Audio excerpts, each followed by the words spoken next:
Hi guys, I hope you can hear me all right. I've got another microphone on there. Can somebody, when they come on, tell me if you can hear me, please? Uh, that's me back. Still fighting this addiction to get off of cigarettes and see my voice and breathing isn't appearing, and it's been a bit of difference. Hello, Casey. Hello. Uh, Good to see you. Thank you so much for coming along. I just took a pop on to see who's about, and to thank everybody for all my followers and supporters that have been coming to my channel and the support. Well, you've watched me when my health has been actually improving, and I'm starting to pull back a bit now. Your encouraging words and support that and having to endure all the funny things that's happening to my voice just now. I'm just going late and enjoying life. I think for the first time in my life, I've found inner peace. That's what everyone's searching for, and I'm starting to find content. And finding content is absolutely amazing. But when you find content, happiness will chase after it. I remember saying to a local business, I was a chemical worker at one time, and I said to them, happiness is a journey, a destination, and from that moment, every step of your journey, that's where you're looking for happiness. It's no destination. They actually wrote it on a wall on a sheet of paper and put my name below it, and it was in their factory for years. And you know, I never seen anything so true.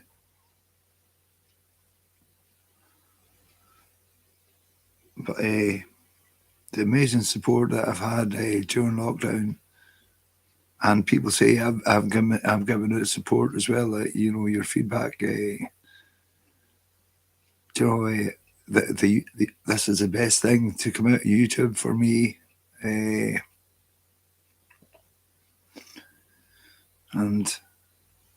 all the people from a different type. Can you post your time zones on, please? Anybody that's visiting by it, because it's now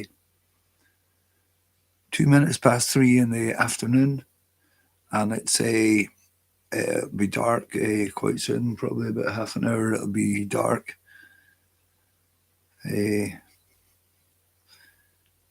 Leon, how you doing? Good to see you. Happy New Year. Oh, you fell asleep. All right. Hey, I maybe sang you to sleep because that was quite chilled out songs I was singing. That's all the songs I used to sing when I was 15. It was good fun. My voice just now, that's my 15-year-old voice. That's what my voice was like exactly when I was 15 years old, and I'm playing like I was when I was 15 years old. It's like I've receded, but it's all good fun.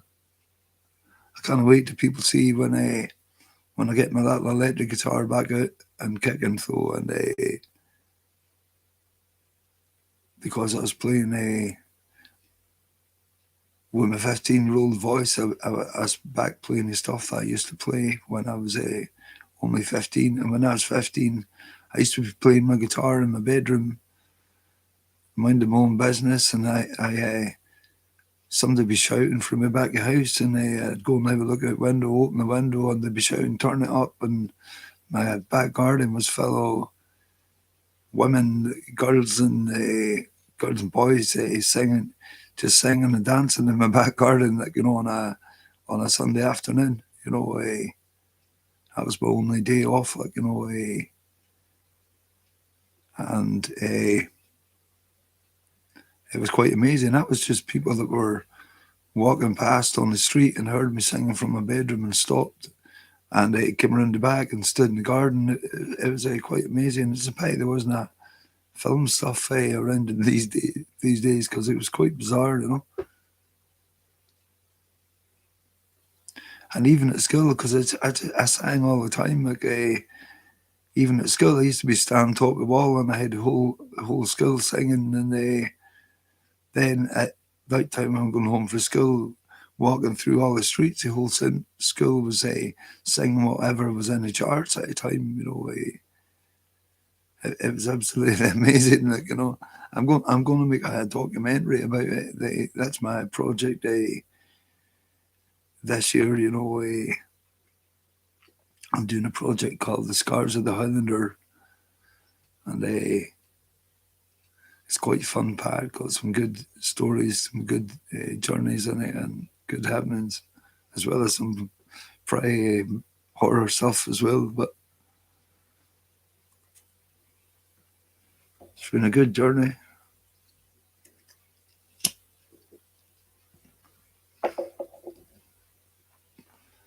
I had a most amazing Hogmanay.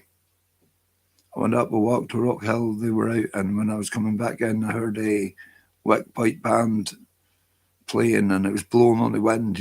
Outside a mile outside the town. Beyond, you know what I'm saying? Like and the pipe band, the sound of pipe band blowing on a wind on a dark night when you're walking on a dark road.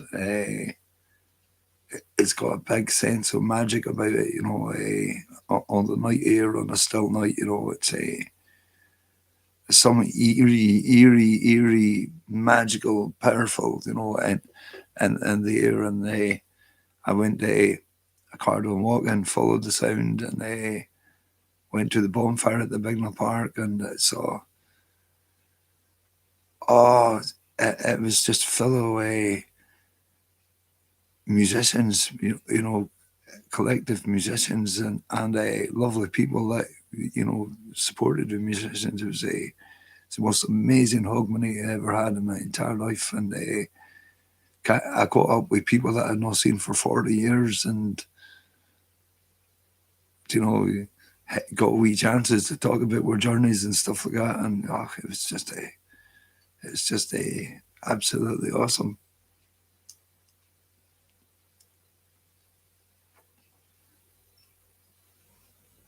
Lions Coin, hello, how you doing? Welcome. Thank you. Is this your first time visit? If it is, welcome.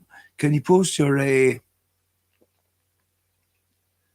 can you post your time zones on, please? It's 3:07 in the afternoon here.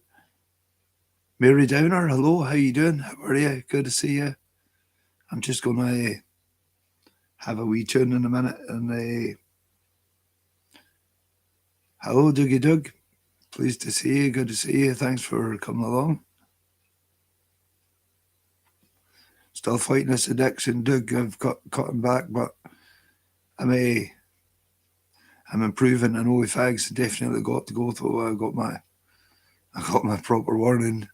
Can you hear me all right, guys?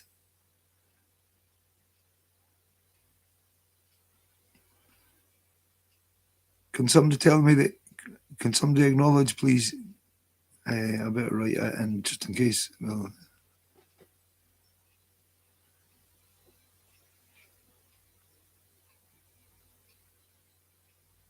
all right. Oh, that's good. That's good. Right. Cheers.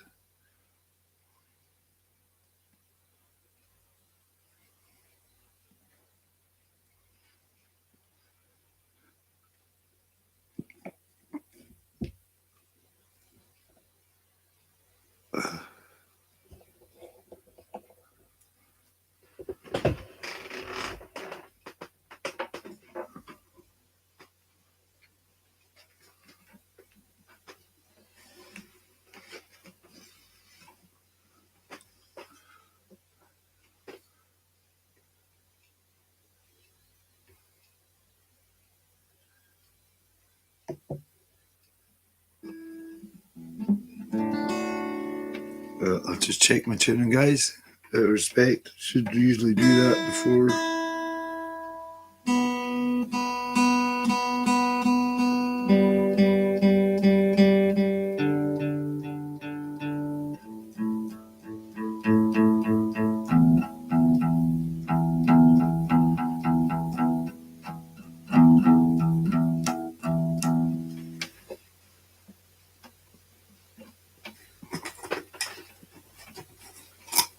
Check my tuning, guys.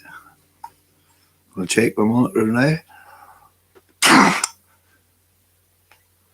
Well, look at that, guys. That's nearly 400. And what an improvement, since certainly since I've cut back on the actual tobacco, and that's been a great teaching aid. The difference in body function between these levels, between 200 and 400, is absolutely incredible, because down at when it is at 200, which it was when it was at 200, which for me, that's virtually Walking Dead. If it's below that, that's why the importance of having one of those things, if you've got respiratory problems, as a monitor, and having it quite close to you is so important. I can't explain how important enough. When it's down at 200, that was affecting my ability to walk. That was affecting my ability to go upstairs. I had to hold on to the walls, because the circulation is not getting round your body, and that is smoke caused what has actually happened to me with being a musician. And I'm not complaining about it, because I loved the years and I loved what I had from the people among all the crap. I loved it, but I kind of stress. So for if I can make a difference to one person, a young person who's coming into the music world, which is ready waiting for you, is with all the new up and coming musicians, because during lockdown, there's people that have learned instruments, that took their instruments out of act. Many of them phoned me, contacted me, and thanked me for actually encouraging them to actually do that. But smoking in pubs was really bad, and it's killed all my friends. This thing, it's no. I never ever looked for sympathy and whatnot, because that was the only opportunities that I actually had to do to earn my daily bread, as well as hard work. I did work hard. I worked all the time. My body was I mean, everybody knows me closely. Only ones in building sites had a pair of 17-inch guns on my arms when I was younger, and I saw a workplace as a gym, a place to get fitter, to get stronger. It wasn't for wages, because any place I ever worked, the wages were terrible. The working conditions were terrible. I always had to work harder than everybody else for less money. And Caithness Rail Rambler here, he's a hard worker, same as me. As a kid, he's the same grafter as me. He helped me one time. I was doing a garden. He came along, just a wee boy, and said, "Can I give you a hand?" And I said, "Yeah," because when I was young, all the mammies said, when I give you a hand, they said, "Yeah." And even if it's one little turf that he actually lifts, that's one less for me. But I couldn't believe the quality was his work. Just a pure grafter. I mean, he filled the wheelbarrow, and he was neat, because I showed him how to do it neat. And there was no mess on the path. We didn't have to scrub the paths as people do when they take turf off it, because I got fed up with sweeping paths, so I learned to do it that I didn't make a mess. And I hope I taught that to Leon, because I know any place where I have actually seen him working, he tidies as goes, and that's a proper grafter, and I'm going to catch up with him, and oh yeah, totally, I'm going to catch up with him pretty soon too, and I'm going to give him a course on gimbal training. It's a thing that you put your phone on, and it balances and stabilizes. It's good for walking. It makes it really smooth, because he's got great knowledge of the trains and the scenery and everything like that. He travelled that rail. He's been working that railway since he was a bairn, same as I did. I worked, and he's been he knows that there, and seen his he knows exactly where to go and that, like, you know, and I'm going to see if I can get him one of those gimbal things. Guys, if any of you guys know how to get in touch with him, you could spare, get him a gimbal after I gave him a gimbal training, and it'd be really good because he catches some amazing scene. A gimbal is a total game changer. With all the fancy equipment, I've used all the equipment. Never driven a camera crane, but that's the only thing I never got a shot of was driving the camera crane. But I've used all the other types of dollies, everything. When I trained filming, it was a shoulder camera, and totally different.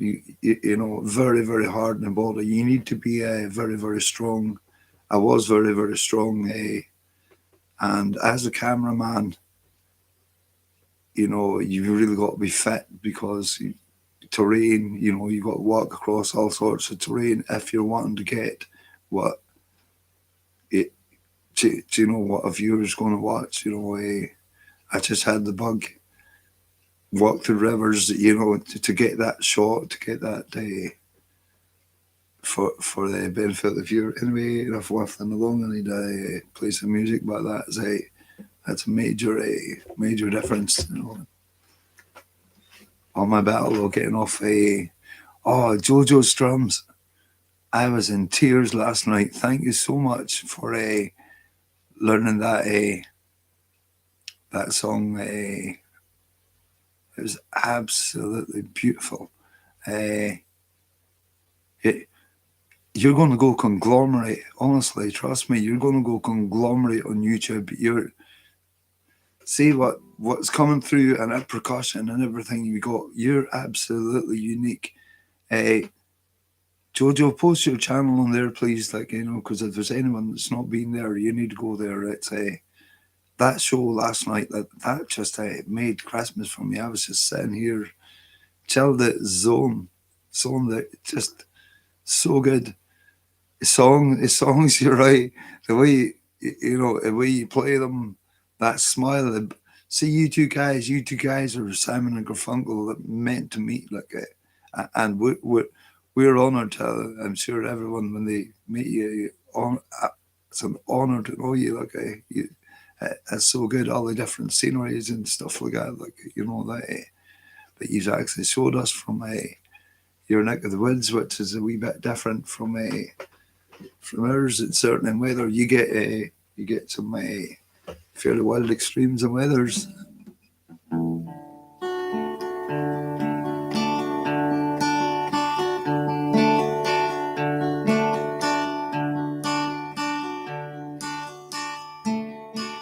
Hooray, hurrah, my bonny wee dog. Hooray, hurrah, my Pinky. Well, you come walk with me.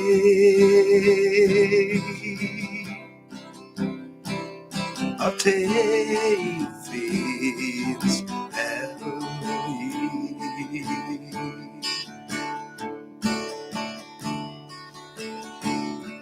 With a joint and a bow, we'll sit on the stone, play a tune to the roar of the river. This is her dead for tranquility.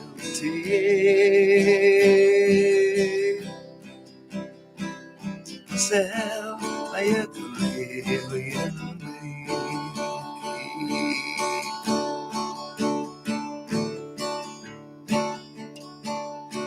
Hurry, hurrah, my bonny wee dog. Hurry, hurrah, my Pinky. Well, you come walk with me. I'll take the things heavily.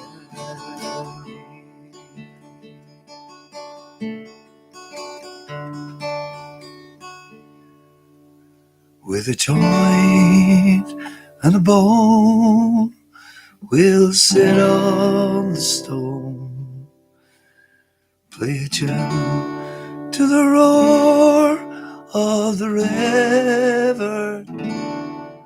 This is her end of tranquility.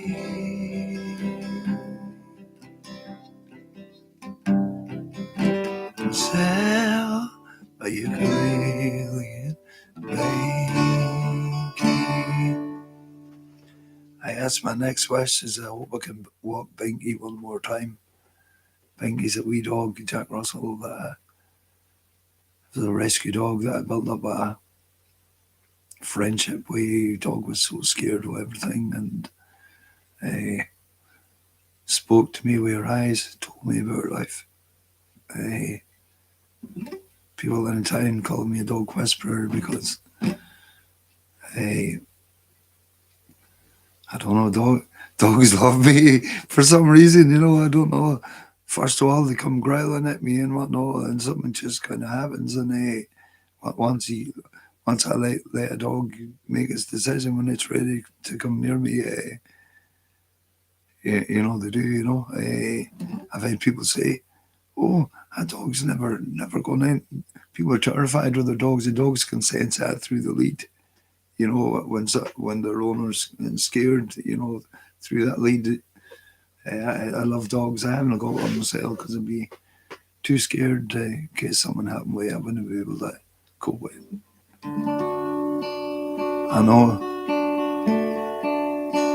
And they even say I'm a dog therapist, because when I used to, every dog that I used to take out to walk, well, I loved walking, and for me it was all about a dog because I put myself in mindset with what a dog likes, and just gave that dog fun. And when you get dog fun, like these dogs had no discipline, they weren't they must have been just chased to do their job. Binky was used just as a money-making machine, and she was found in the streets walking Aberdeen or something, but she was just used as a money-making machine because for her looks and her colours. She's a beautiful dog, a lovely dog, and people would just breeding her and treating them badly and just to make money from her pups.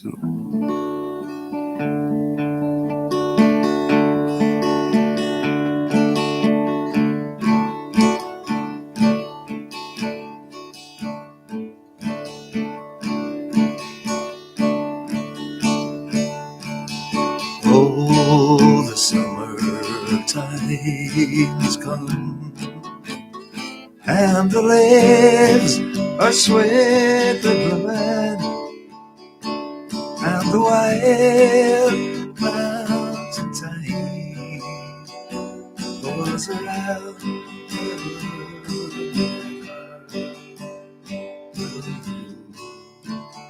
I see you go.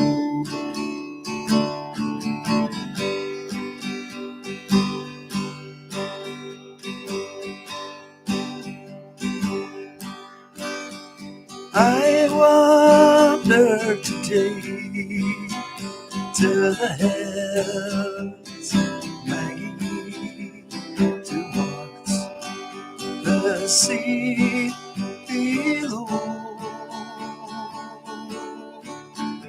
and the creek can all melt, Banky, as we used to long ago. Green Grove has come from the river, Banky, where first we sat and sung. But to me, you're as fair as you are, Banky, when you and I were young.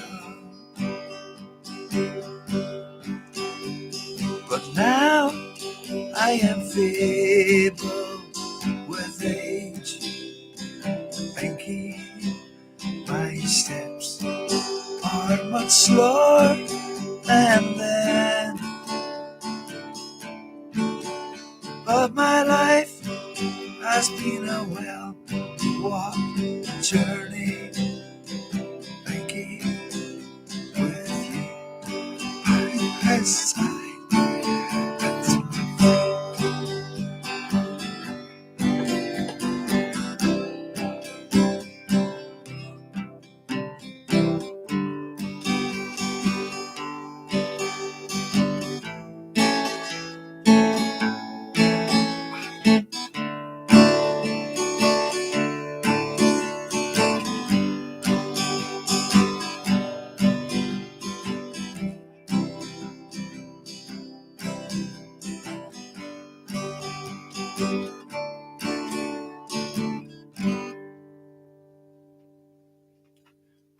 Sorry about guys, like I just had a flood of memories of being out with dog here.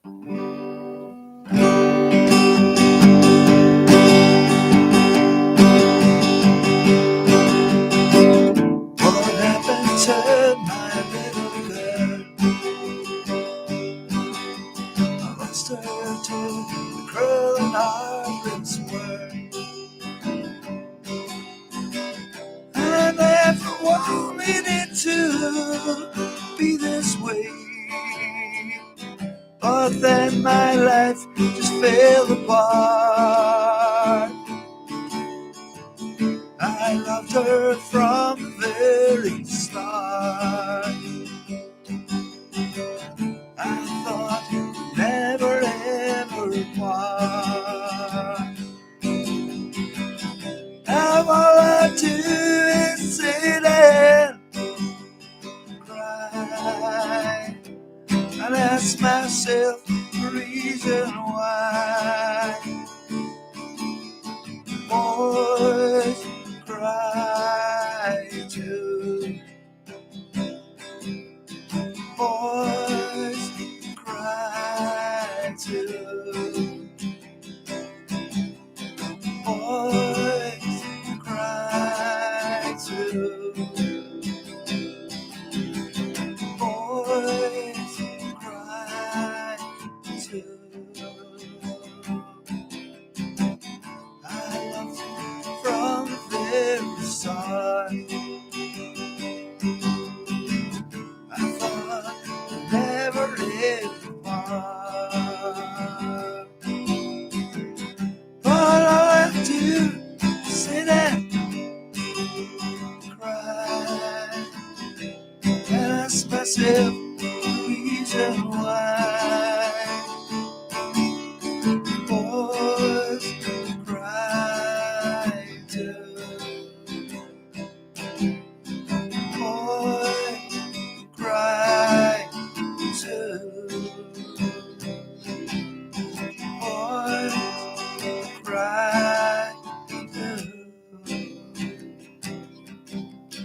Boys cry too. Terry B, how you doing? Thank you. Hey, hello, good to see you. Happy New Year.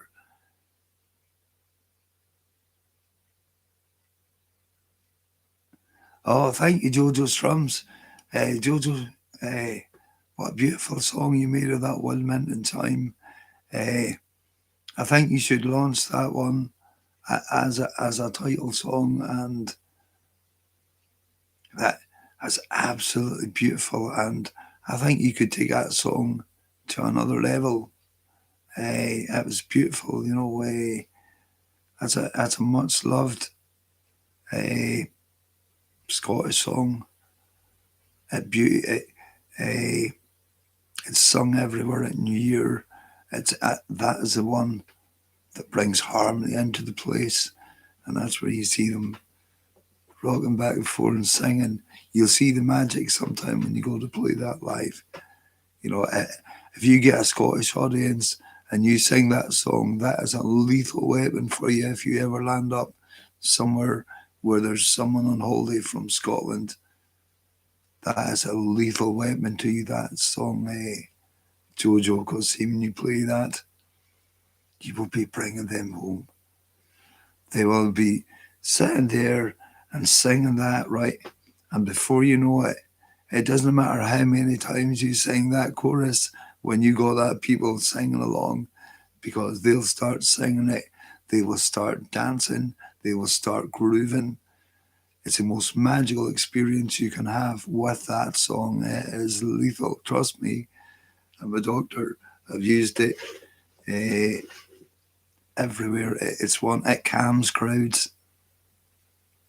I've sang that song when I saw a crowd getting heated at places where I've played, and people arguing about football and whatnot, and it's enough to draw the attention away from the actual hostilities. And when people see that people around them are singing, it's a lethal weapon, and they, yeah, wish I hope that song brings you much success. It's a magical piece in the way that you actually sing it. You're probably not here anymore, but I speak from my heart here, guys. I mean, do please go to see Jojo Strums and see her play. She's absolutely magical. And for someone that just wanted to learn during lockdown from the actual start, I heard her singing a version of Queen last night, and I'm tell you what, whoa, that is. She's the man. She's the. It's natural, totally naturally gifted, magical. I hope everybody subscribed to her. I would so like that someday that I could actually sit in the same place, same venue with social distancing in place and everything like that, and play live music with Jojo Strums and many of the people here that have come there. And this coming year, I've been invited to join a world band, so that there is streaming software apparently that can do that prevents all the latency problems, and I'm so actually looking forward to that as an extension. I mean, it's who needs to even go out of the house to have a live venue, to go to a live venue. If the pubs are some of the pubs are quite hostile now, though, lockdown's taking its toll on everybody. They're saying there's no one person in the whole world that hasn't been affected by lockdown. That lock up is what I call it, because it was lock up for me anyway.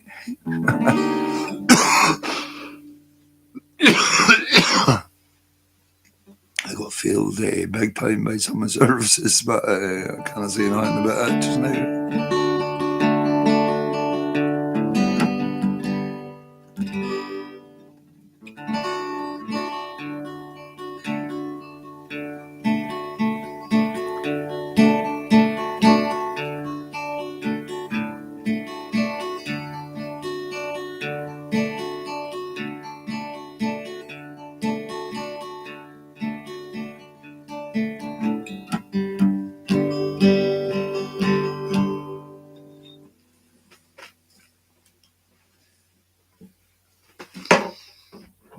Try something different. Can I have a wee dabble with this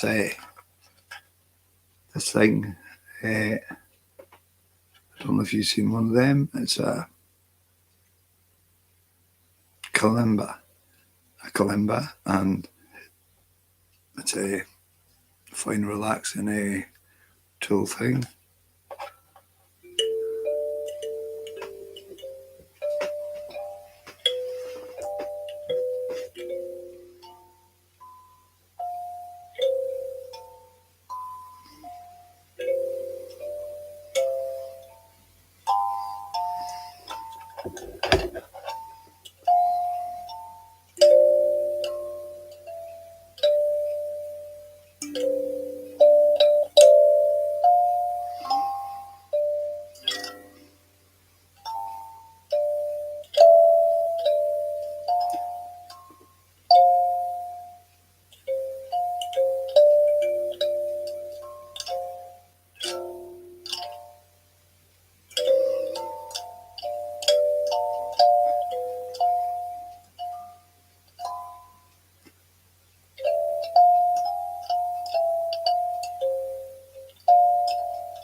It's a tune called Inner Peace.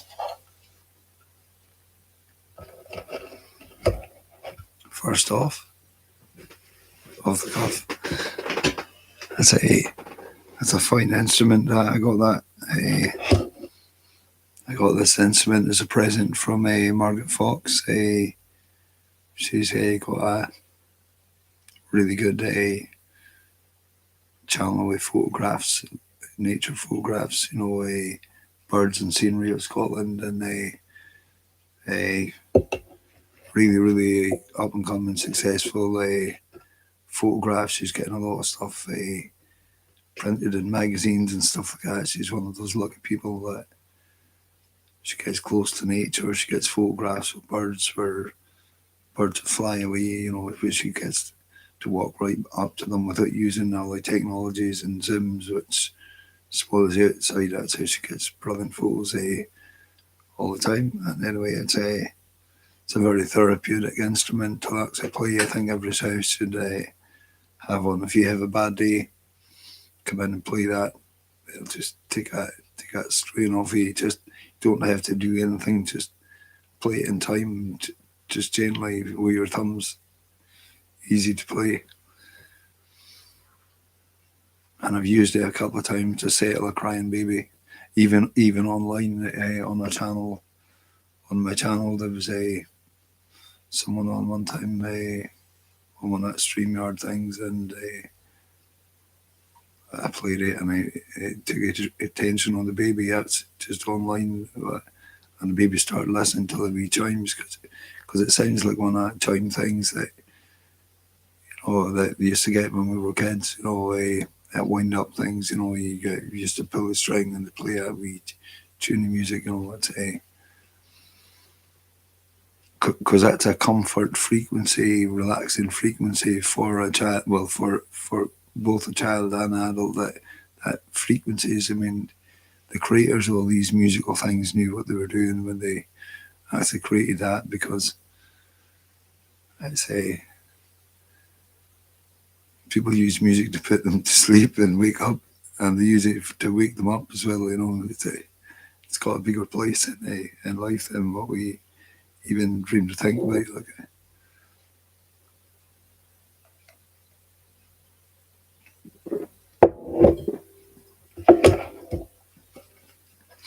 I mean, listen when someone's telling a horror story in a film, and you're being drawn into it,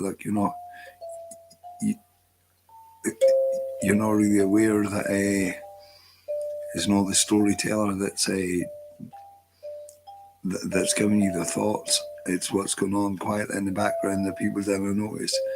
Is that just little sounds of chimes?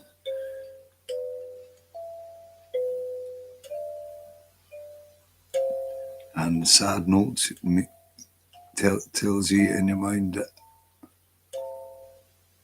that's sad notes.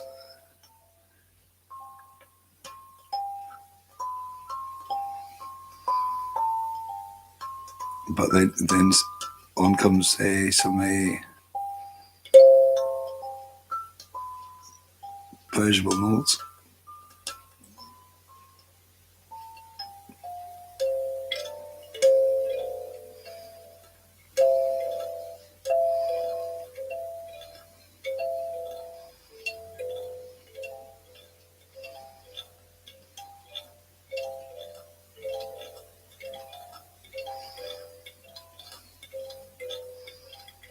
See, array of sounds that comes from this thing, just let your fingers walk on it. It's an amazing thing, honestly. Everybody should get one.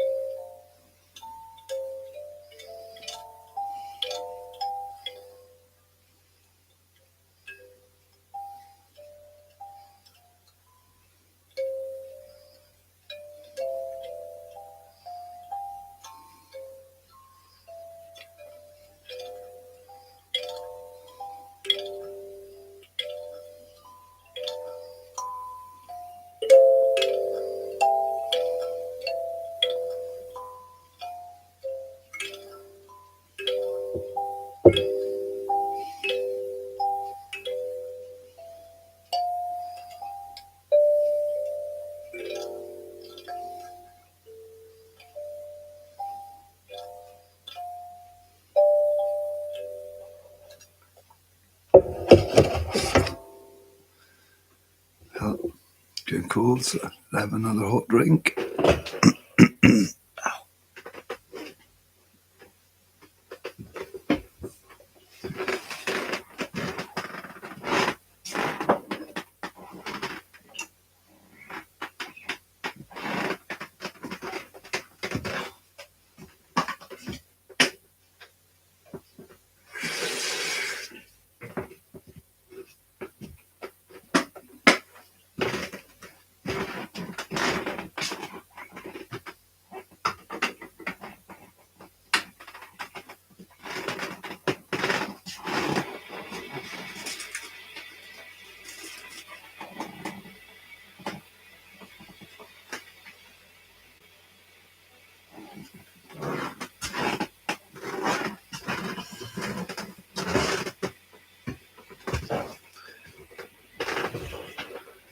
Rechecking my breathing now to see how that fared.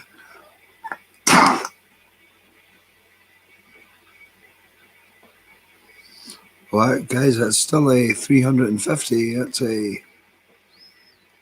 a definite improvement anyway.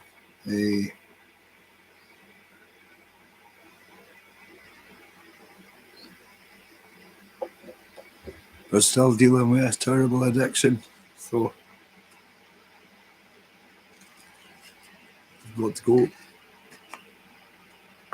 so I can continue doing what I'm doing.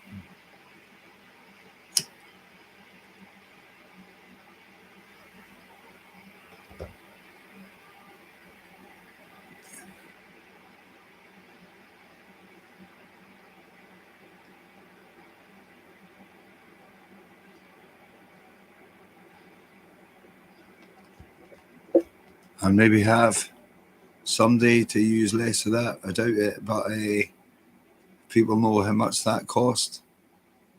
National Health for one of those, and having that is just an insult to that, because that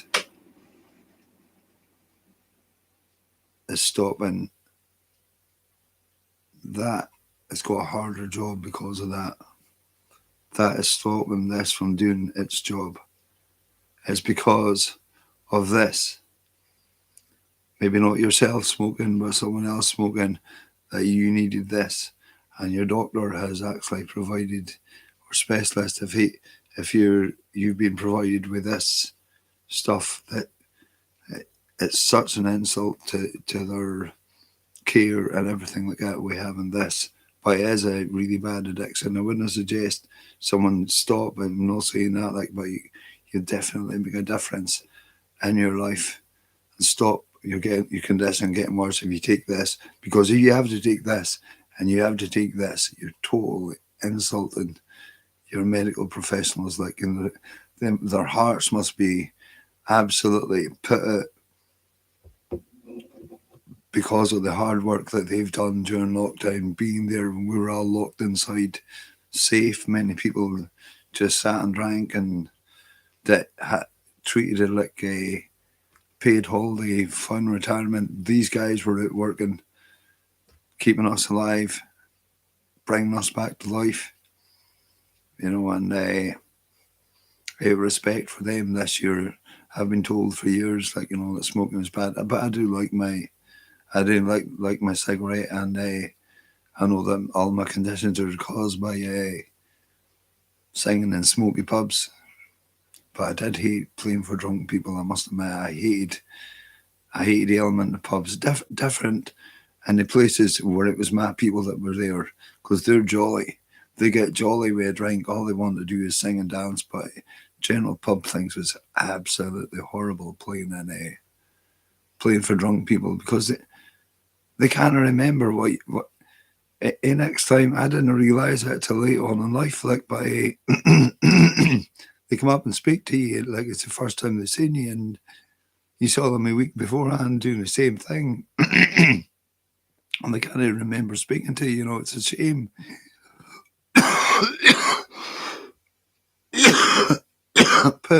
Put on a really, really good night for everyone. Getting the fulfillment that I used to get from from doing that was so really good. But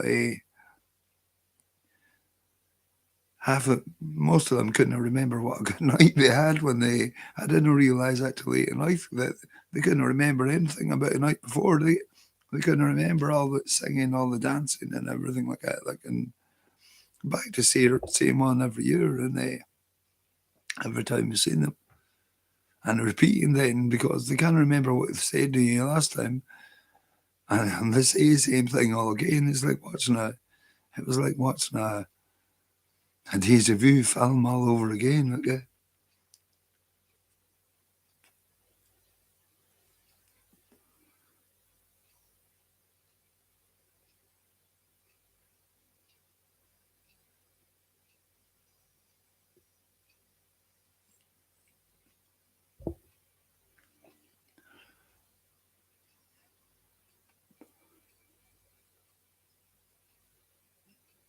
Yeah.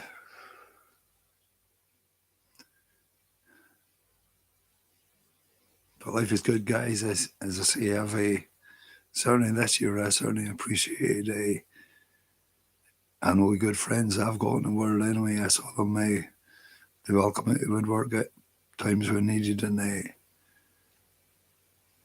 that's keeping it all going.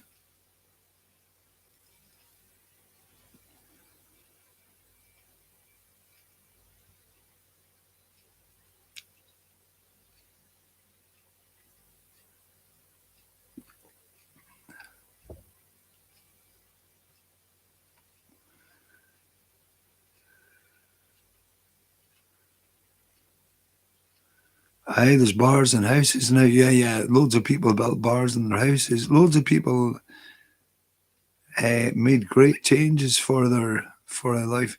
The cost of going out now, Leon, it's horrendous. It's horrendous to go out. Harper's Bar is the only place like they keep the prices reasonable. It's good, but it cost a night out to go out now. It's horrendous. You know.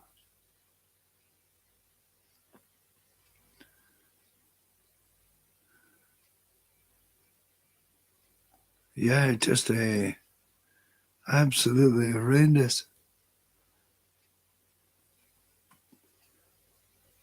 Great time though. I had a New Year though, as a reiterate.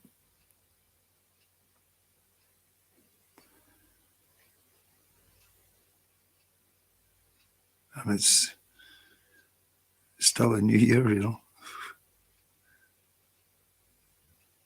Watch this space.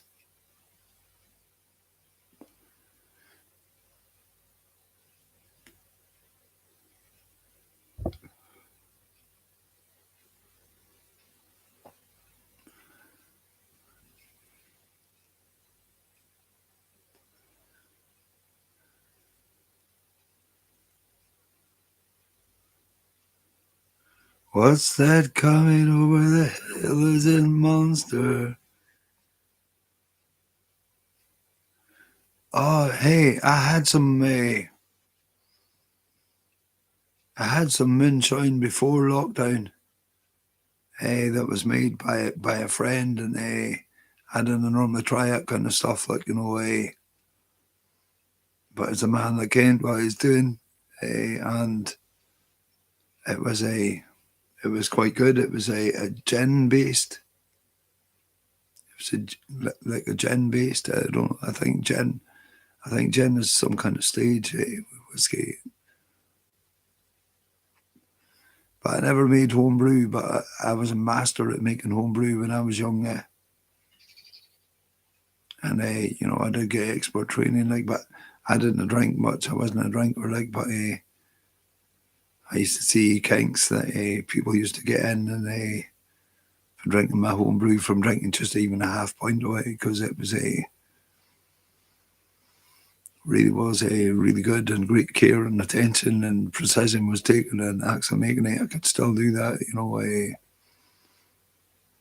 but I wouldn't want to, but I saw other people making homebrew that try to make it at the same time, and I tell you, it's like drinking Jay's fluid. did get you drunk, but made you ill, and they say it's poison, you know. But alcohol is poison. People forget, you know, alcohol is poison. You see what alcohol does to someone. Alcohol can take the absolutely nicest person in the world and turn them into an absolute monster. So imagine what it does. And that's just a couple of whiskies. That little wee drop or two whiskies can change a person into a complete, from being the absolute amazing, nicest person in the world to being something like that should be sitting in a bed with their head spinning around. You know what I mean? Like Exorcist, you know, turns people, you know, yeah, it's just should be given under license. I think like whiskey, you know, to people they should have to get an assessment first, do a whiskey test, and see how it changes the behaviour. I love his stuff. It makes me laugh. Look at, but you got to watch what whiskies you take though, because it doesn't always have that same effect.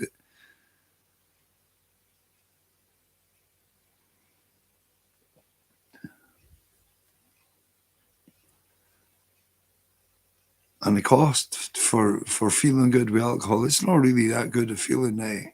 You know, it's fine. A thing is with alcohol, if you're in good company and you're having a good laugh and a sing song and everything, that's a different thing. With being drunk, that's a different kind of drunk. But sitting arguing who missed a football, you know, and the whole world comes on the end and goes to war because somebody never kicked a wee ball out of size into a big giant post, is it 22 feet long or whatever, into that box. I couldn't understand that. I can't understand how they could miss, you know. Just never got that with football. That's how I never got into football. I liked football. I loved football when I was young, and I was good at it. But if you weren't in with a in crew, you know, if your dad wasn't a footballer, like you had no chance, you wouldn't get into the football team, no matter how good you were. So it happened to so many people up here. It's a heritage thing. My son must get in a team because I've been in that team for. My granddad was in that team and all that. Like, you know, that's what football was here. That's how I never took to it. So it wasn't a very fair sport. They used to take a huff because I was good in goalies as well. I could stop a football way up in the air with my feet. Like, you know, I was like kung fu goalie. Like when I was young. Like, you know, that's what they say. But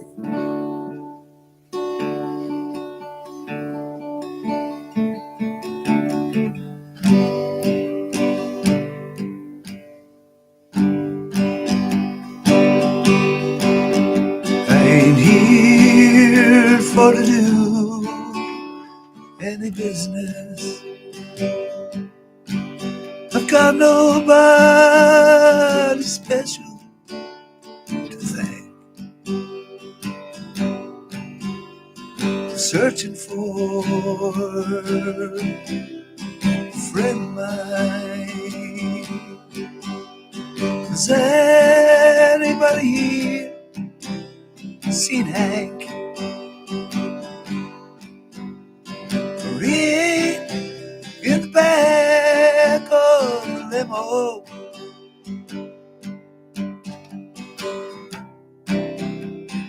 He ain't in his bed. He ain't in jail. And he ain't out on leave. He ain't getting out of his head.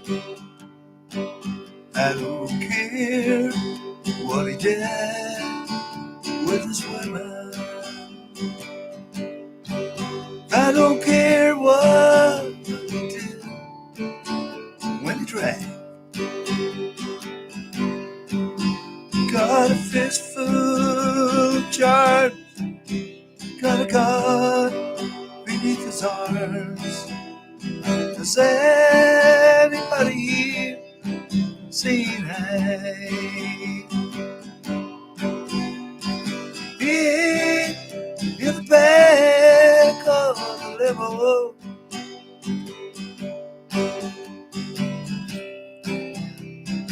He ain't in his bed. He ain't in jail. And he ain't out on bail. He ain't getting out of his head.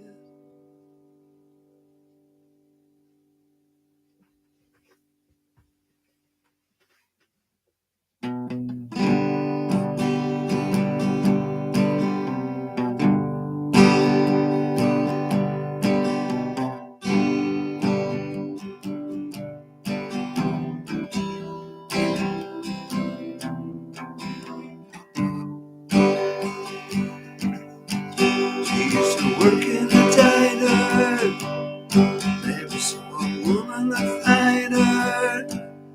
I used to order just to see her walk across the floor. She grew up in a small town. Never put her roots down. Daddy always moved away, so she did too. Somewhere on the desert highway, she rides a Harley Davidson. Her long blonde hair flying everywhere.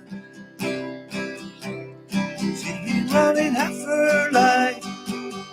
The chrome and steel she rides, colliding with the very air she breathes. The air she breathes.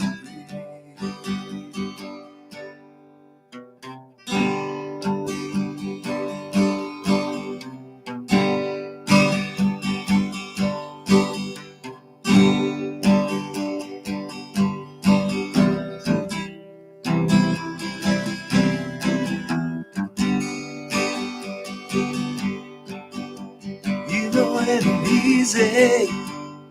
You gotta hold on. She was an unknown legend in her time.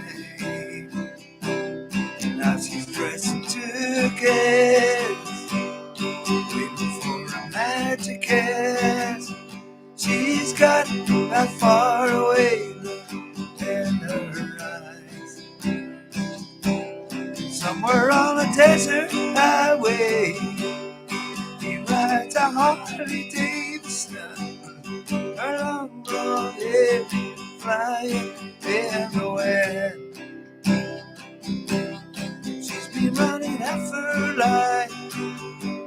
The chrome and steel she rides, colliding with the very air she breathes. The air she breathes.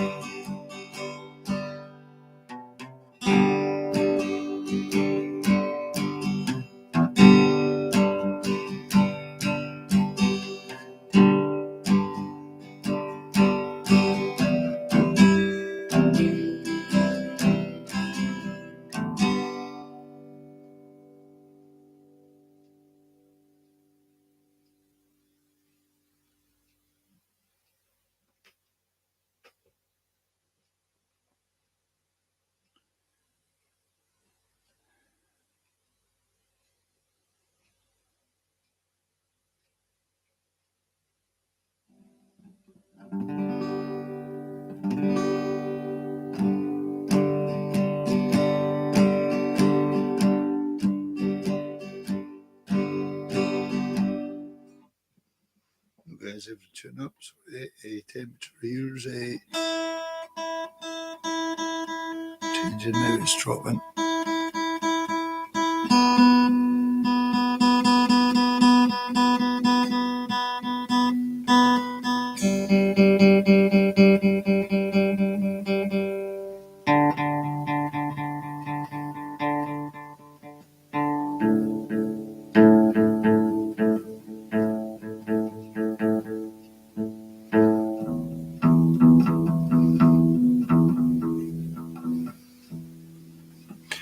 Using my guitar tuner here is a gauge to tell me that it's gotten colder. So that's why it's important, guys. If you're at home with this cold temperatures, that till try and keep your hair warm if you can. If that's too expensive, but take hot drinks. Take tea with honey in it. Even with the honey in it, it'll hold it. Your tea will hold its heat because it doesn't take long for a cup of tea to do it. But on a good thing for your health and keeping warmer. Stay warm, you know. The body can get so cold that that'll completely stop you from functioning. Talking about my head.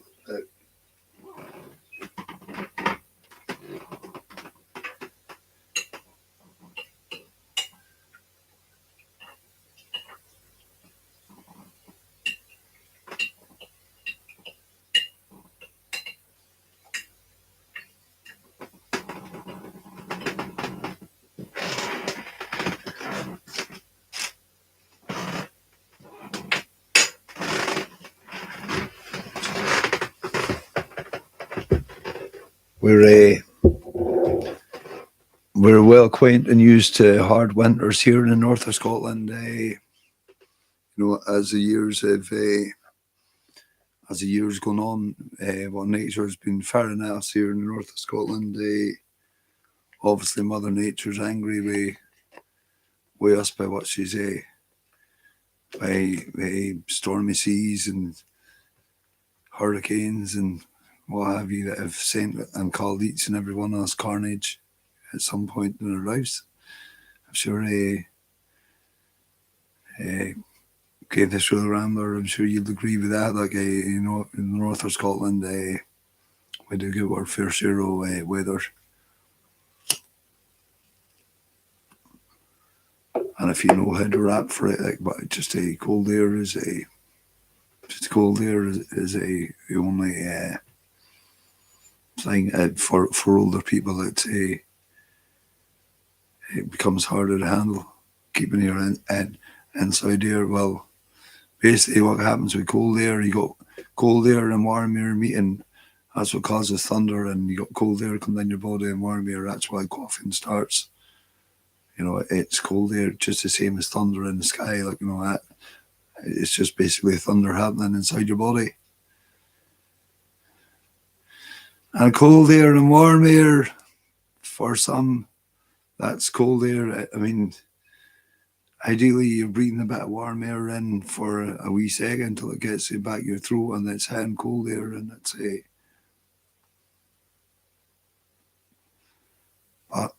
I do enjoy my cigarette, and so does many other people. But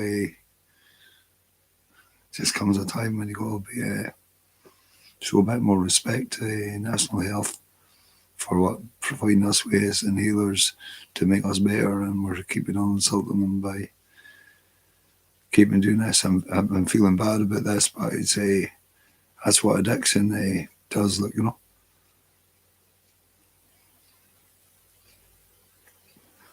Because there's nothing relaxing in a fag. But if you look at a reason you're taking a fag for a reason that you took your first fag and you're doing the same thing, it's a stimulant. It's a strategy. It helps you think. If I didn't smoke cigarettes, I wouldn't have anybody to speak to when I was out in a night out. That's where I meet people and speak to people. Just by a cigarette, a very act of sharing a cigarette, offering someone a cigarette, opening the conversation. It's as a social tool. But every musician and every single person knows what a smoking ban did to what it did to. Firstly, we were the first person they experimented with. They didn't worry about us. We were the first people to have a smoking ban. Here in the north of Scotland, and it landed up that at wedding dances were ruined because mostly people that smoked, half the dance partners were outside smoking, and the other half that didn't smoke were inside by themselves. And when they were outside smoking, they were meeting people that they've not seen for 20 years. So sometimes they were out there for 2 hours, and a band was happily actually playing away. It was pretty hard on the actual bands because the band was playing to an empty hall and it was soul destroying for them because they geared up for good nights, and a traditional Caithness wedding band. There were some really good Caithness bands here, but Cried was outside smoking, and then all of a sudden, then when they've had enough smoking, they had too much to drink. They used to come in, and when the band was about to finish, because they'd been playing in an empty hall the whole night, playing their hearts out, but still playing their best with all their hearts, and people used to shout, "Oh, come on, you're not finishing now. Come on, we want more." And they were in their rights to say, I saw it happen one time, they said, "You shouted more. We want more money. If you want more, we've been playing to an empty hall. You were outside there, you were playing there, you outside smoking the whole time, playing to an empty hall. We done our job." And because they did, because wedding bands here, guys, the wedding bands here were absolutely top of the class. They covered the full range. I had the honour of being as a standby session musician for some local wedding bands. I was so honoured to even have that. That's why I kept my music up to scratch, because there was such a finest bunch of musicians that I've grown up among and helped me, both myself and my son, and with their music in their own individual ways. And I used to get a phone call at 6 o'clock at night saying their singer's got a sore throat, so I used to just step in the breach and do the playing and singing. He could still play his guitar because they were awesome looking businessmen on. I love being on stage with that guys though, because what they liked about me is I didn't have a set repertoire. I still don't, never will. They used to like when I come on stage, I didn't know what I'm going to play to 4 seconds before I go to play. I just look at a crowd and just think, oh, remember that person likes this song, and I'll do that. And, I think that person liked that song, and they loved it, because even songs that they'd never heard before, they're so well experienced. As soon as they see shape of my hand with body signals and everything, as soon as they saw shape of my hand, they say, right, I know it. And it was like, even though it's stuff that they never heard before, they just played along. Everybody thought we were a ready, set, made band, but it's due to thanks to them that I came thus far, and the help that I've had through them and all the people I met, through music. That's one thing, my road of life was music, and what a journey, and thanks for it, everybody who ever listened to me, everybody here, everybody in the whole world. That would be my message to the world. Thanks for it.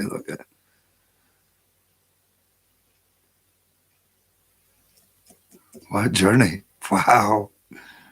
Oh, guys, I wish I could take you guys on that journey. Wish I could have taken you guys on that journey. All the good, bad, everything I've seen, like I say. Absolutely fulfilling experience. Making friends out of strangers.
Scottish government, yeah. I know, but one thing that was really good for music for me in Wicklow, and you were too young to actually remember, but it was a law here in the north of Scotland that if you didn't have live music in your venue, you had to close your bar at 11 p.m. at night by law. So every single pub had a live musician in it. And I was working at the Co-op at the time with a newborn baby and my son, and I was only getting a pittance of pay, not enough to feed my family. Look, my wages came out of the office and went straight back in the tills on payday, and it was only music at night time that was carrying me out. Because when I finished at the Co-op in 1996 to go to college, I was getting £63. That's before minimum wage for a 37.5 hour week. And because of the licensing law, there was a pub, Hager's Bar in Wick, and I went there and they offered me £50 to play. And that was a lot of money, having a young baby, £50.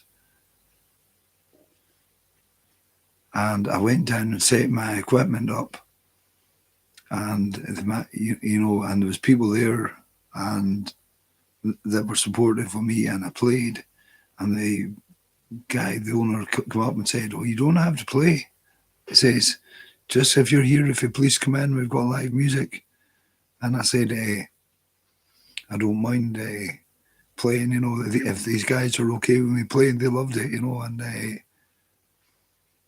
and I'd say that was my first experience of starting to live a little with having a young baby, because just with playing there, I managed to get myself a wee car, and with my guitar and my car, I used to go with my guitar and do the same for free, just in rural pubs, go and sing a couple of tunes for them, meeting new people. I just love meeting new people, especially tourists. I'm never ever expecting anything from the actual music, and before I knew it, we're not expecting anything from it. I got revenue from it. That I bought myself an amplifier, and bought myself all the other things just from singing, from my voice, and I used my voice to pay for my education. I didn't get any help from the government. They wouldn't even entertain me, although I worked hard all my life. And I just thought, right, I'll surely get some kind of grant or some kind of help. I did not. I used my voice and my guitar to fund my education, and I went back to college. I went right back to primary one education, all the way through to my hires, and I put all that gaps absolutely missing. I had one-to-one tuition for a good little way, and got my education, my brain, we thought, and I ended up coming away with a distinction in communications. I've never even told my town that ever, because everybody knows I was a dunce, but it just took specialist teachers at North Highland College to actually recognise potential, find out where I was with my education, take me to that point, because I wouldn't move on. I went through primary one education all the way, and I never moved on till I got 100%, 10 times on a row.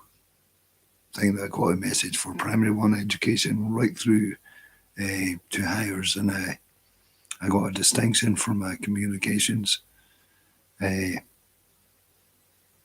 got a distinction for the music course that I did, but I didn't learn a music course there. I just went and did the paperwork and did the exams. I had a great grounding on the music theory for percussion. So from I mentioned his name, Brian Dodds from North Highland College, drummer, military trained drummer, great precision, great knowledge with technology, electronics, communications, and introduced me to MIDI. I was in U-Tool, a great tool, MIDI, wet MIDI and the keyboard, the new technology where the keyboard and the computer actually speak to each other, make notes, the magic and creativity. And for learning that skill and the music theory and Dennis Manson, especially for keyboard skills and sound engineering guys, it's thanks to these guys as well as all the musicians that have actually been around. I done all right way sound engineering, but I did have, as I say, the aforementioned and many, many more the best teachers, and it's this is what they've created, and a lot of them are right behind me now when they see me, because I grew this beard, because the abuse that I took since I had this beard, and the hassles I've had, the violence that I've had to endure, and everything like that. Like, and I kept persevering, and just but I did have some really good fun at watching people's reactions. So, and all the people that have got issues with people with beards is funny, yeah. Here.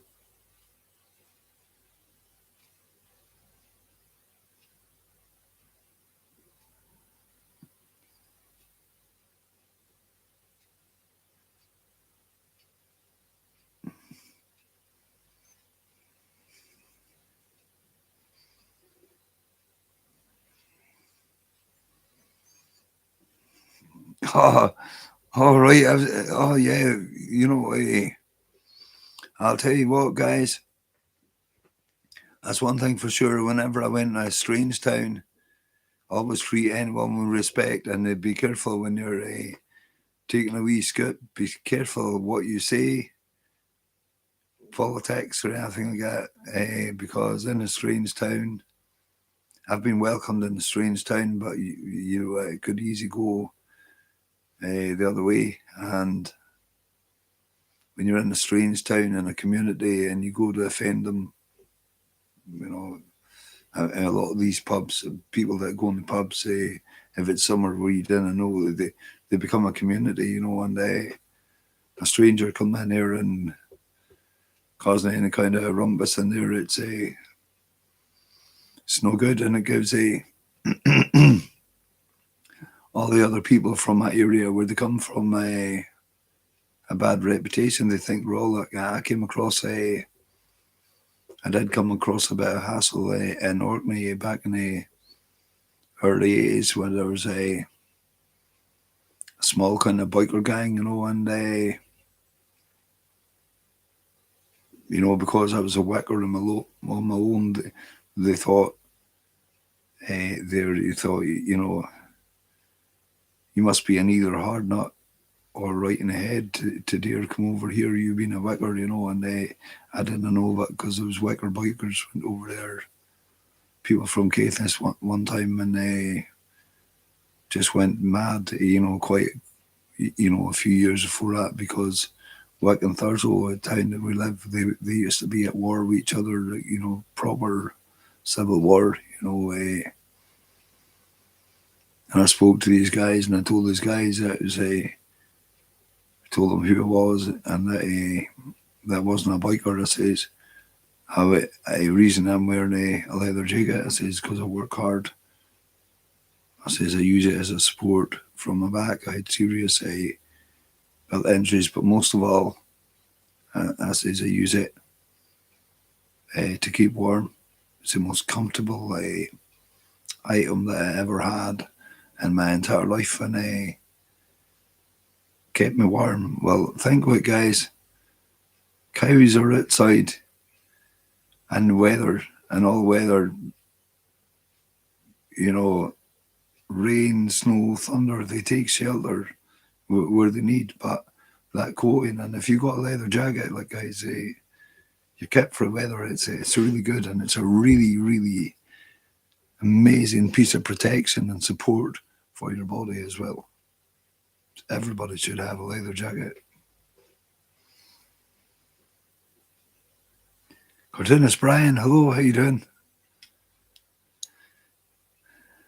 It's good to see you.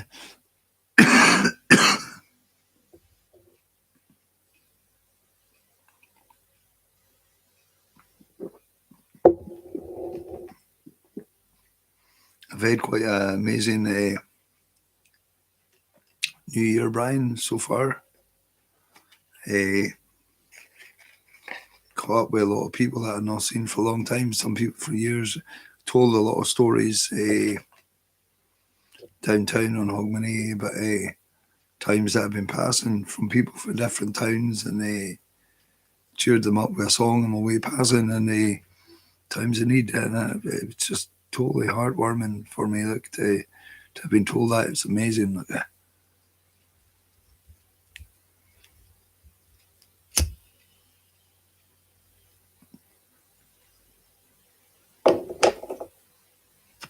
helped me find inner peace for the first time.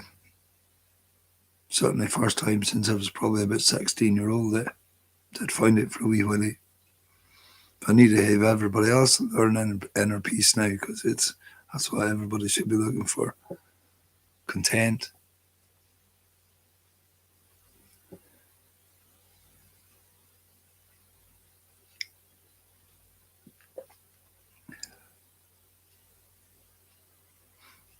Brian, I must have a wee look at your art pretty soon to see what new you've been doing.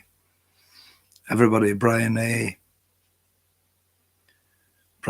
feel welcome, guys. Post your links on here too. And it'll be a pleasure to send people to your channel to see your amazing artwork, Brian, and even Leon. Aye, Leon, I seen climbing house roofs, and do you remember me climbing on house roofs? Yeah, I could climb up between two buildings on the roof. I did it to hide from bulbies when I was 16, and then it was hilarious. They ran through entry and looking for me with a torch in the dark, looking. I was up above their heads, standing in there, like, but I came down with a mighty bang, though, when I came back down, because in the dark, I thought I was only 3 or 4 feet off the ground, and I must have been 8 or 9 feet, like, because what a clatter I came down, like, and when you jump from a height, I jumped in the dark, and I was landing on concrete, and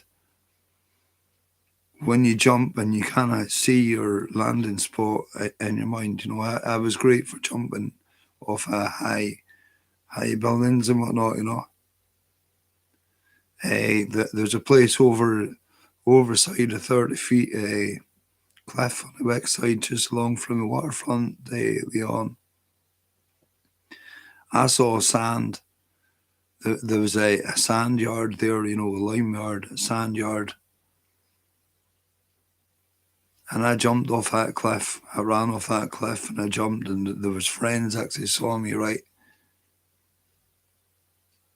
And thinking it's sand, that I was going to land on a white light cushion, and be unhurt, like just jumping in the sand pit with sand jump, except for jumping from 30 feet, 35 feet or something like that.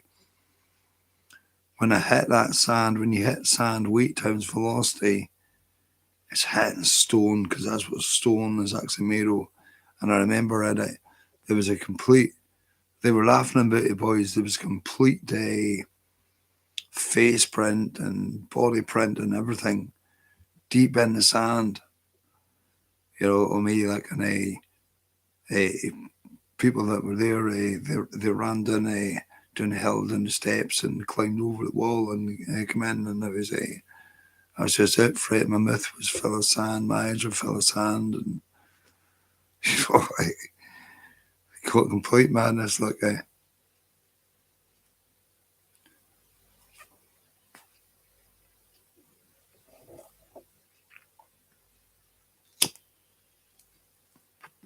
But I did give Bobies a laugh when they couldn't catch me, though, like, because they pulled me for the next day, like, and they said it, and said they were running after me, was it me? And I said, yeah. I says, I wasn't meaning any harm. I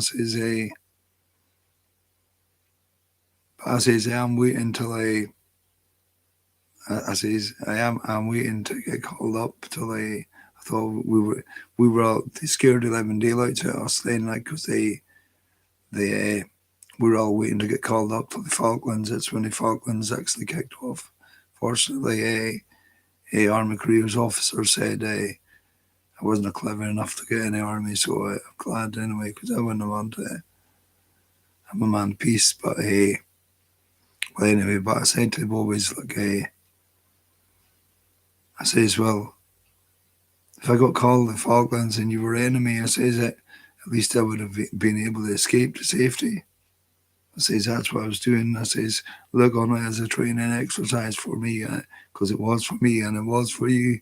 It was good fun, but I says I was so scared because no one ever did anything wrong. I says, but I was just having a laugh. I just wanted to see if I could do it.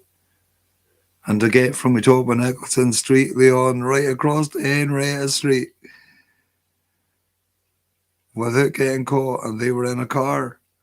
You must know how good that actually was, But I didn't know that there wasn't many cars on the road, and that's why I managed to stay a step ahead of them. And I didn't know about using shadows, changing your shape, and one of the gardens, Bobby was standing over top of me, and he's shone a torch right on me, like, but and it was pouring rain, I wasn't scared to hide in the rain. I had that intensive training when I was younger, and for all weather, well, extreme conditions, and I was actually wrapped around the tree in a curled shape, and Bobby was standing over the wall. Like, this was my last hurdle, 100 yards before I was home, and they never saw me because of my shape, because I got trained. He actually just thought I was part of a tree, and I was just waiting for him to put his hand on the wall and grab me, like, and then I heard the car pulling away, so I was up over the wall, up in there, and I just thought, right, I better not go in the back door because they'll know right away. So I climbed up between the two houses. That's me telling that story here, Leon, like that. I'll not get in trouble for it. I'm surprised I haven't had Bobies to my door, though, because I'd be playing singing, because I got a ban on singing in my house, but I don't care. I'm singing to breathe. That's not going to stop me from breathing as long as I've got to find a bunch of YouTube fans that dedicatedly come along and support me. I'm trying to give them support as well. Obviously, like, long may it continue.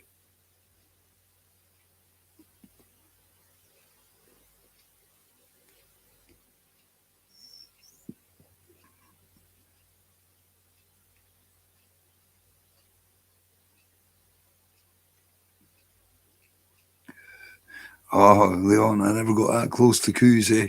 No, no, I didn't like coos because I walked between a coo and a calf when I was young. And biggest mistake because they both came after me, like,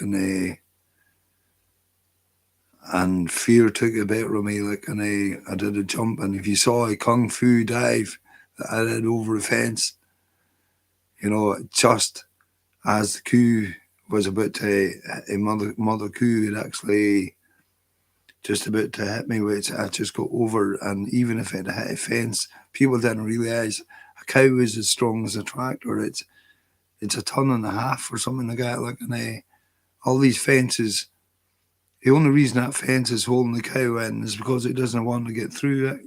That cow would just, even the gate, it would just put it above its head. It's like a tractor, you know.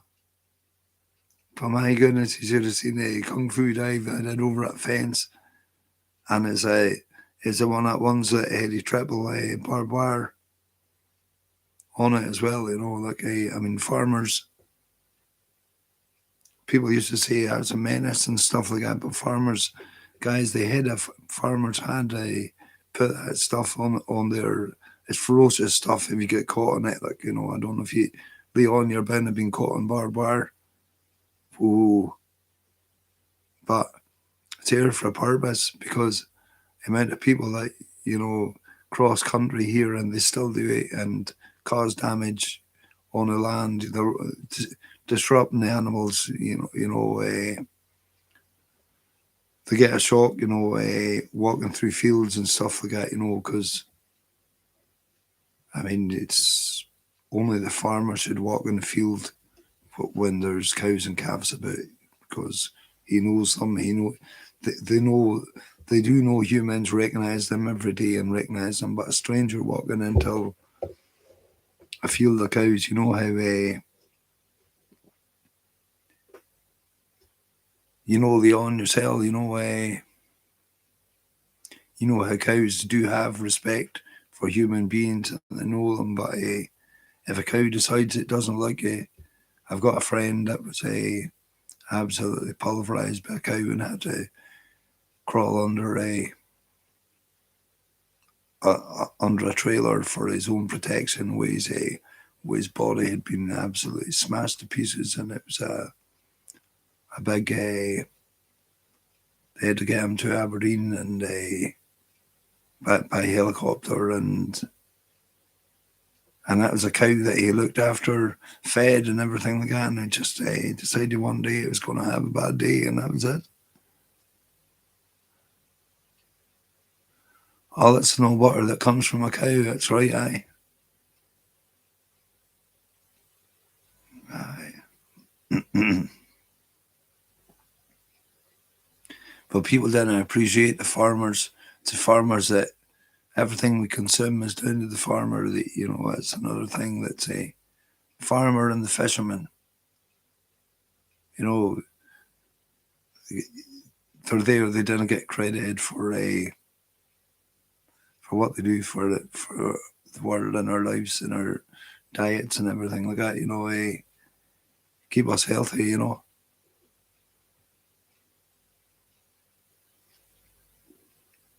Farming took a big hit here because people were buying things abroad and buying them much cheaper than the farmer could actually provide for. They were very, very poorly paid.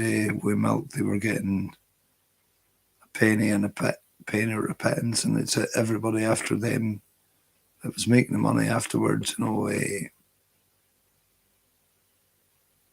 farmer doesn't have a day off. Christmas Day, Boxing Day, cows need fed. Cows need mucked out. Cows need everything. Farmers a 365 day job. They're up before daylight. They go to work in the dark. And one thing about being a farmer is you can probably experience. There's a lot of people that experience daylight coming in when you set off to a place and you kind of work. You got to get there early because you need to catch daylight to get all the jobs done that you need to be done. And farm work is never finished. Gates to mend, cows to feed, cattle to feed.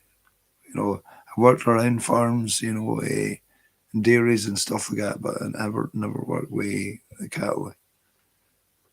Oh yeah, it was a tough life, yeah. And their special day used to be the day of the mart, there used to be an auction mart in Wick. That's when all the farmers used to come to town, and the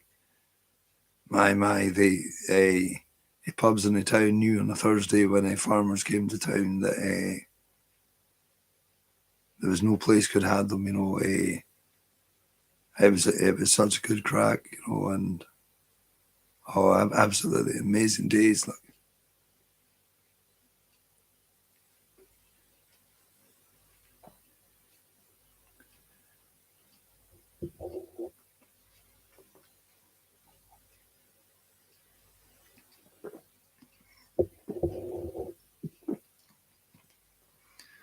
I have in-laws that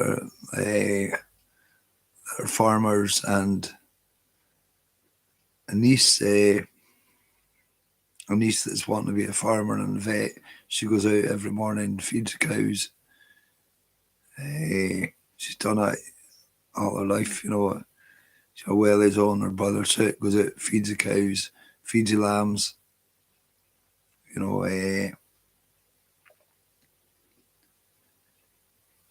And some days, it's so good to see a young person taking over being a farmer. It's a yeah, seeing a young person taking over a tradition of being a farmer. It's quite good because we need the farmers. You'll still know when the farmer goes, you know.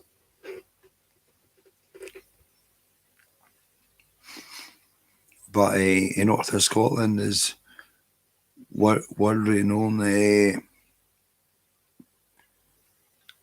for the arable lands, the soil, the beautiful potatoes. John Groat's potatoes, but beautiful potatoes that are grown in these soils, and vegetables and turnips, you know, grown in particular Caithness, you know, and even the livestock. I mean, the butcher meat here is a absolutely top range quality because it comes from good farmers. You know, doing the best, feeding them with the best.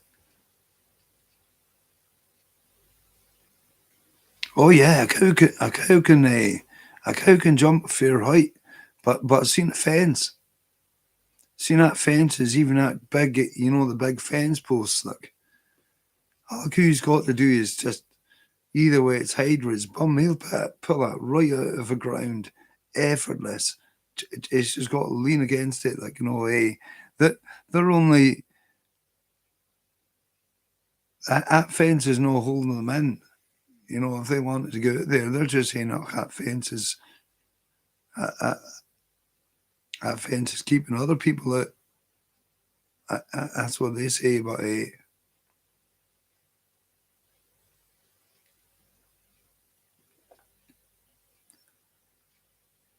Clydesdales, yeah.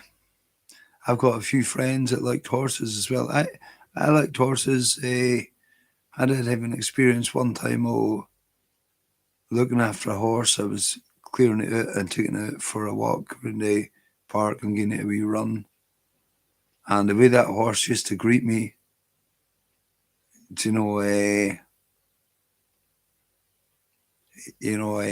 when it was out in the tether, you know, and the way that horse used to greet me when it seen me coming through, you feel it shouting to me and whatnot, like, and the look in its eyes when it seen me, like, you know, but I never ever rode the horses. Like, I just didn't appeal to me at all. Like, but I did like walking horses, you know, and but horses the same, like, you know, they kind of speak to you with their eyes. You know, I love horses, you know, and you know that I don't know if some of you been close to a horse, like, but you're petting a horse. I mean, that horse is telling you what its face and its body and everything like that, like that it's in total comfort with you, like it. But I have seen wild horses too, like it. I did nearly get pulled through a gate by a horse. It just didn't like my jersey, and I went over to pet a horse at the what do you call it, at the fence, you know, and it just grabbed forward for my jumper or something, didn't look at it, and pulled it through the actual rungs of the gate, like, and smashed. I was little, I was smaller than a gate, like, and and it was just pulling and pulling. I was getting smashed against the gate, like, and my teeth were broken and everything, and I'd show you how young I was. I was only about 6, and somebody just came out of the car and just sort of grabbed it by its mane and sort of pulled it over to actually let go of me and pull me out. Like, but it was pretty scary. That's what I thought. Not all the horses are good horses, and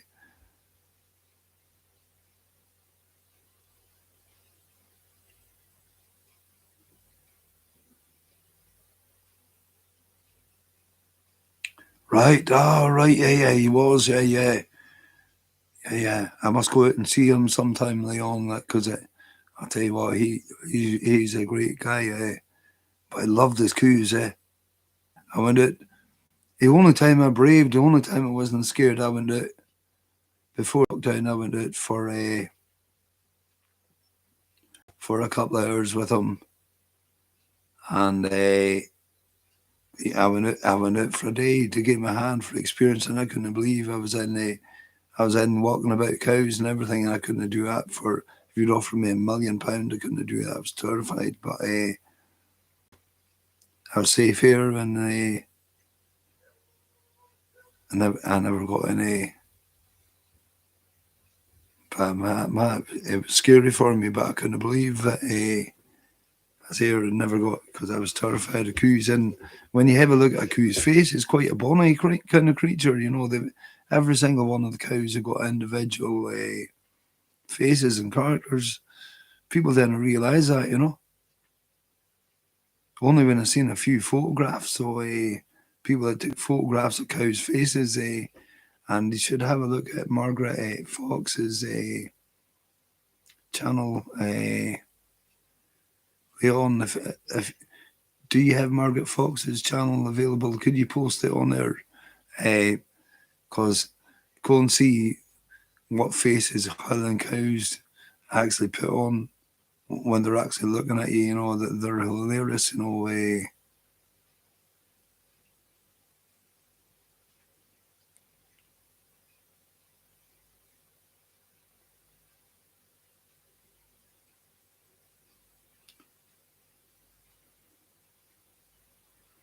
I'll tell you what. Yeah, on a farm or on a farm or any dirty job, it is so easy to get into an argument there. And you've probably seen it, Leon. You get someone that comes to work in a farm job, and you got to love what you're doing there. If you're doing a farm job, you got to love it and appreciate what you're doing, because people don't like manual work. People don't like, I always saw my workplace as a gym, because pay in every workplace was absolutely rubbish for what I did. Because one thing I was good at digging, I was good at shoveling, because I've been doing it all my life. But people didn't appreciate it, and you've only got to take somebody digging to find out what they really are, and you find out in 10 minutes. Because digging's the one that breaks people, not just the physical work of it, but just more the thought of them having to do it. You know what I'm saying? Leon, and you got to take every shovel for it and enjoy it. If that's what you got to do as a job, you can moan about it all you want, and you're not helping yourself. You just say, right, this is what I've got to do to earn my daily bread. Just shovel, just do it and enjoy it. But people lose their temper within 10 minutes if they have to do manual work and pick and shovel, and that's when you see the bad in them. And that's where they think, by breaking the spade handle, when they're actually working. I don't know if you've seen this. They break a spade handle, and the dentistry still didn't realise the job still has to get done, and now we're a spade less. It's more work for me. That's what it was.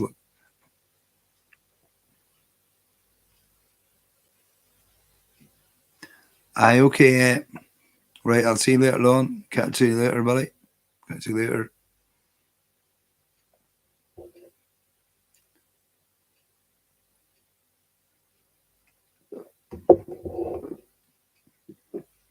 I had a bulldog spade, and I had it for years, and that spade was so clean and so shiny. Importance of keeping tools clean to keep them lighter. People didn't realise, I went in a lot of building sites, and the shovels were all clagged on with cement, and that, like, you're lifting heavier weight, like, and it's on purpose, my spade used to be so shining because it was cleaned every day after a while. You could cook your dinner on it because it did. I built a little wee fire and put my spade on it, like, in all the people that I was like, all the people in the squads that I was actually working with, they were sitting in cold weather, eating cold pieces. There was no electricity where they were, and I had hot pies and toast. Whatever, we had good spade, and a shiny spade. It was my frying pan as well. They used to laugh a bit at my actual, and it actually works and whatnot, But on the subject of building a fire, we a peat, and remember, if you're rural, loads of measures have been put in place to make sure that sparks don't fly and that you don't set fire to the land, to our beautiful scenery, because if you're in the country and there's heather and there's trees, just a little wee spark of fire could only be a little bit of glass left behind. Sunlight hits it, turns it into a magnifying glass. And how many times has that happened in the Highlands of Scotland, where you see acres and tons of forest land, peatland, burning, forest fires, just because of visitors to the country not following the country code. We keep the country tidy, don't leave rubbish around, don't leave anything that will cause fires, don't cause fires, don't make fires unless you have to, and be careful. I could do a good strong tea myself. Drinking hot tea and just pulling back from my hills and starting to feel a bit better now anyway.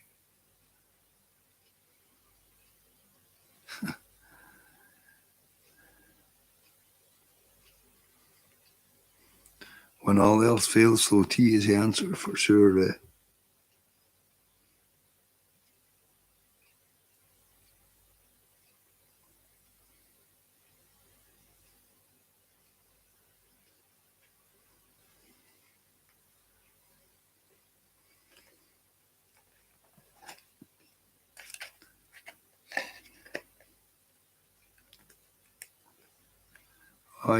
Sound a bit better. It's taking a bit of time, but it is quite strange though, singing in my 15-year-old voice, like,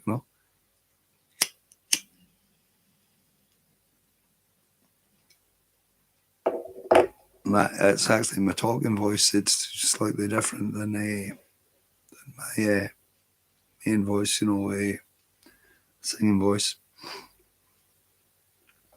And I've been lucky that I can use the two. They both require different set of muscles, different set of functions, and they both create a different lot of sounds.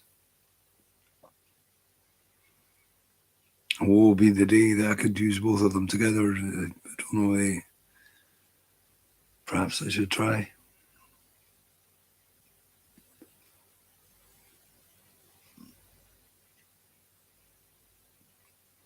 You want to buy a uke? What should you get? I would say, Brian, go to a uke store. Find a uke store if you're within traveling distance. Go to a uke store and have a look. What is available for ukuleles? You'll find, through magic, you'll find one. There is so many different forms, shapes, and everything of ukuleles. But go go to a ukulele store and get the walk around it and just feel the magic. Something will actually jump out at you, like, you know that looks the way that you actually want. There is some absolutely.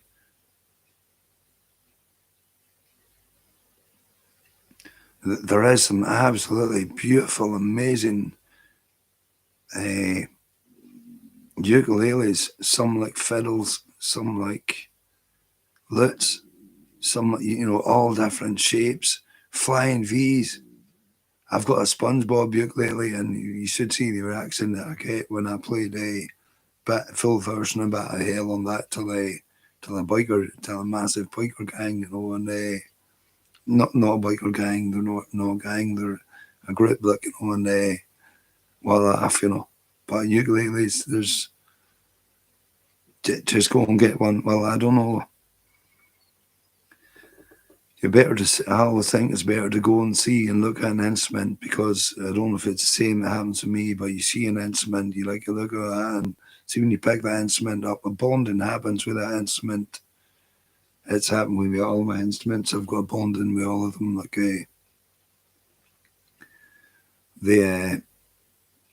it's a personal bonding. I can't quite explain, but when you're playing it, it's like you've got a friend. You'll understand what I mean if you've been there.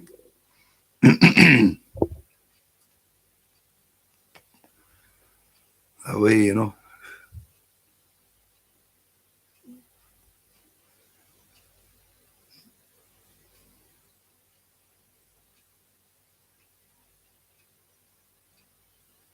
Diamine from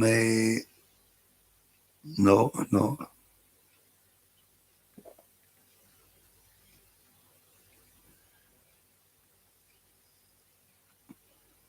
Yeah, but ukuleles, Brian, and on ukuleles, there's the soprano, which is a small one,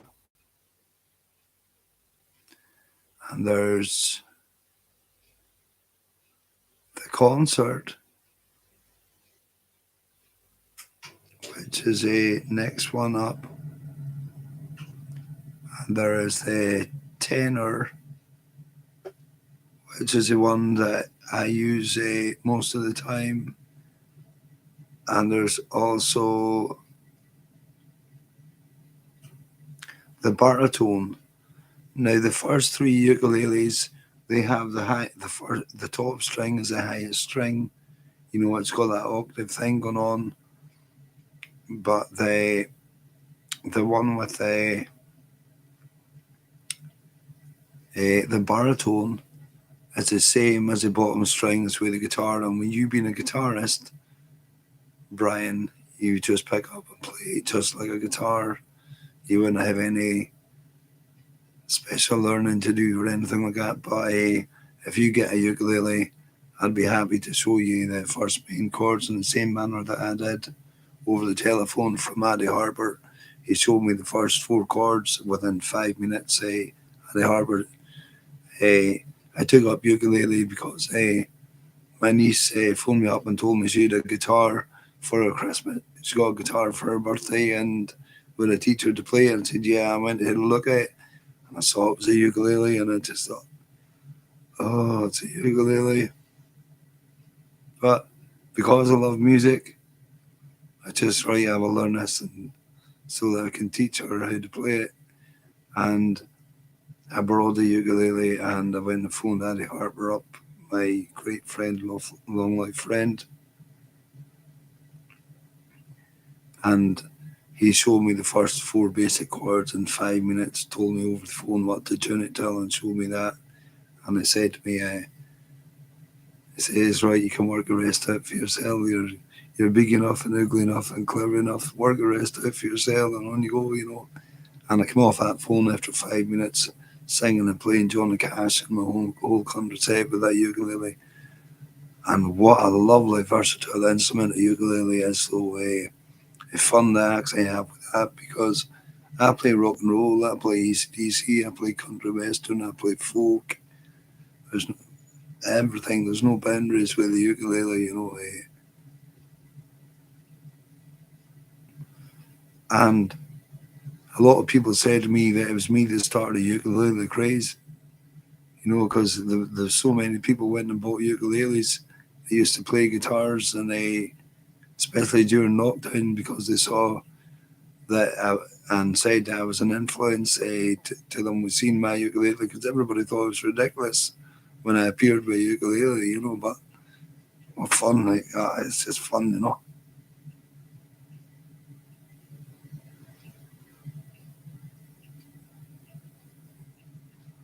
Yeah, yeah. I was no bad at drawing as well, well, nothing in the same league as what you did. I could draw a Viking,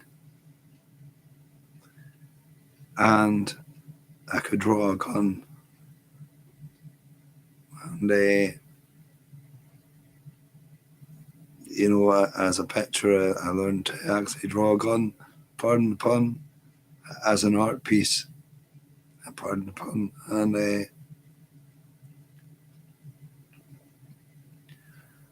yeah, Yugi is a honestly, Brian, there's a fulfillment about sitting playing the ukulele, and it's funny, but because there's so big a choice, or the beauty you can get one to suit your character.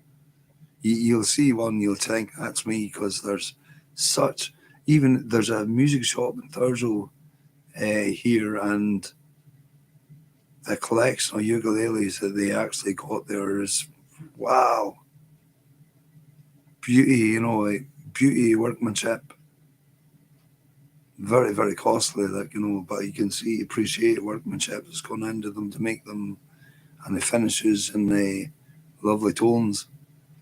What a lovely instrument, and you can take it with you. A ukulele, that'll fit in your suitcase if you're going traveling anywhere. It'll save having a guitar and having to put it in a hold, because if you saw how we instruments get thrown about, when they're getting taken off the holds, the airplanes. I remember seeing a documentary about it, rock stars have got the venues and the guitars are broken and everything like that, and I'm worse it. I've never been fussy about how good a guitar was, though. I didn't worry about if it was a bass guitar and all that, because as long as it can be tuned and take a beat out of it, as long as it need to have at least one string for me, but it didn't matter if it only had three strings, it could still take a song out of it,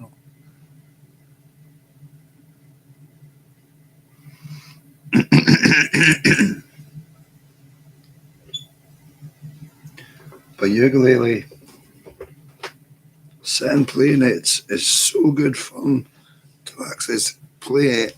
And times that I had my ukulele in my hometown when I went out, yeah, so many young people used to ask me for a shot of my ukulele, and they take a shot with it. And the police were walking past one time, and walking past Woolies at 1 o'clock in the morning, and a young lassie asked me for a shot of my ukulele, and she stood there singing Beatles song and Oasis songs, and everybody was walking past in the street and just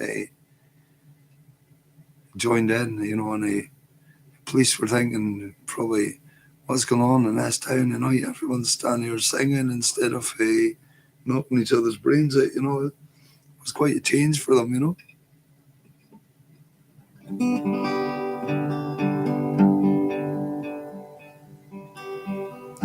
Oh, 70s Yamaha, yeah, yeah, Yamaha acoustics, like they're they're actually quite good.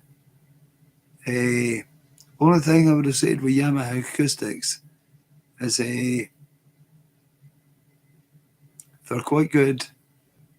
They're a good, reasonable price guitar, but when you put them to a luthier, to make sure you're getting the optimum, because some of them are just basically set up to play when they actually leave the factory, and it keeps the cost down because, you know, the extra tuning, that's what makes a more top of range guitars actually there, because it's down to the luthier, the person who does a setup on the guitar, you know, can adjust the height of the strings. There's a rod running down through the neck, a truss rod. I never done luthier work. I leave it to experts. I saw what could be done with a guitar with thanks to the music shop in Inverness, Darren, some 20 years ago now. I got a guitar and a accent the strings run it inch high above it. My kids bought a guitar to me because I had a few years where I couldn't play because I had problems with my hands, and they went and bought me an acoustic guitar off a magazine or whatever, and I went down to the music shop with this because it was making my fingers bleed. It was an Encore, and it was making my fingers bleed, but I just persevered with it. But I went down to the Inverness music shop and said, can anything be done with this guitar to make it better? And this guy Darren looked at it and said, yeah, I can make a difference to that, you know. And I just said, leave it with it. And I got a phone call a couple of weeks later saying it was ready and that it was on in the post. And when I actually got it back, I couldn't believe what an instrument had been transformed with just having someone do an actual setup on it. And it took, which an Encore guitar was an £80 guitar, and for the works that he actually had, it played like a £1,000 guitar. And I'm sure if you saw he had a chance of playing a £1,000, playing a top of the range guitar.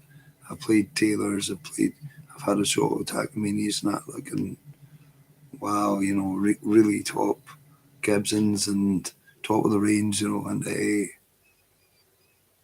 they're so beautiful to play, and but it's down to the actual setups and a luthier, you know. Yeah, well, on the subject of new strings, I like having fresh strings. I don't change my strings very often now. I change them when I break them. They're so expensive. It's so hard for me because if I want to buy a full set of strings, if I broke a string and I want to buy a full set of strings, I've got to travel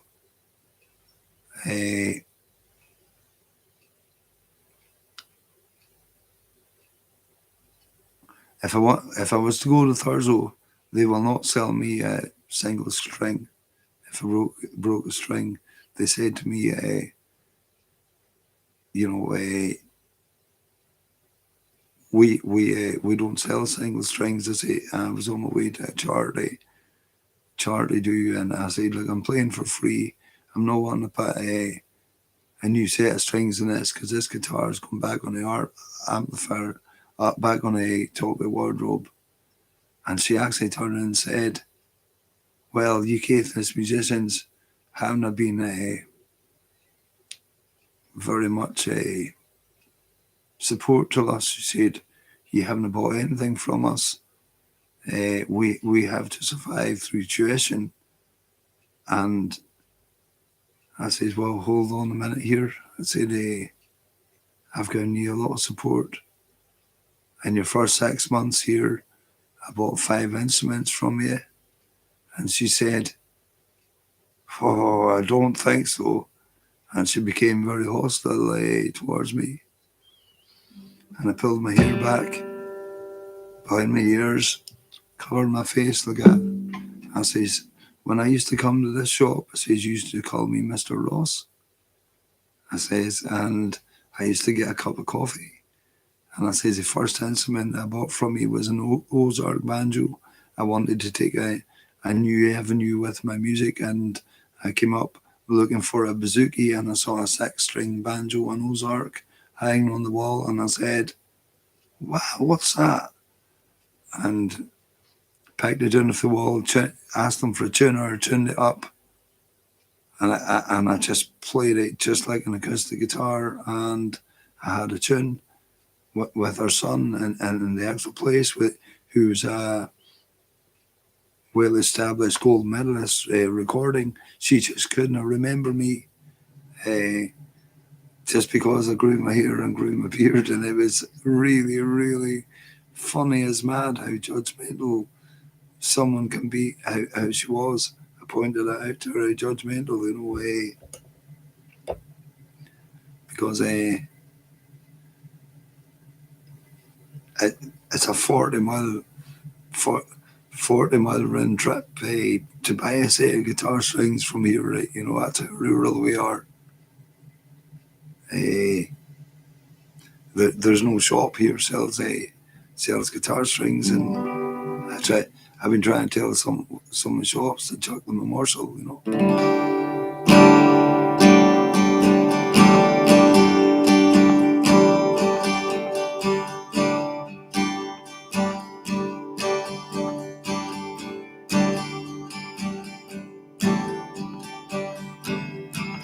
Well, I can see her lying there in her satin dress, in a room, do what you don't fix. Someday you better take care if I find you be creeping round my back stairs.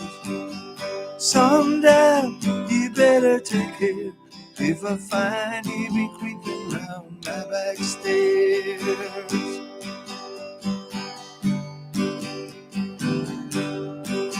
She's been looking like a queen in Sailor Street, and she don't always say what she really means.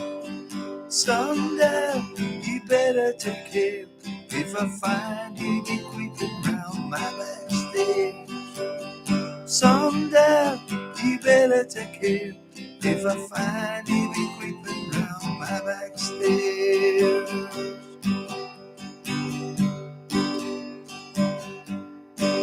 And I can picture every move that a man can make. Getting lost in her loving is your worst mistake. Someday you better take care if I find you be creeping round my backstairs. Someday you better take care if I find you be creeping round my backstairs.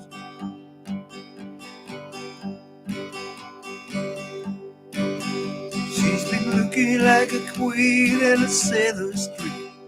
She don't always say what she really means. Someday you better take care if I find